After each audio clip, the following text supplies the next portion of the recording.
Hey guys, welcome back, and for this video I'm going to show you how to add Notes widget to iPhone home screen.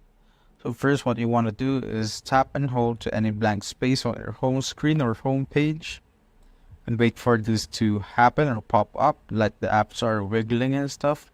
Once that's done, just tap on the plus icon at the top left corner of your screen.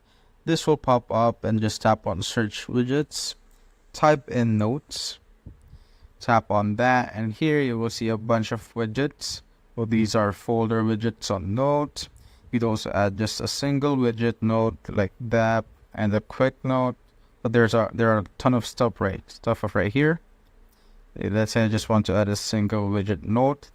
Just tap and hold, and now you could swipe it with your finger on your home page. Let's say I just want to put it right here.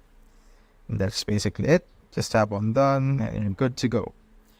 That's it, guys. If you have found this video helpful, simply leave a like below or subscribe because it helps reach more people. See you on the next one.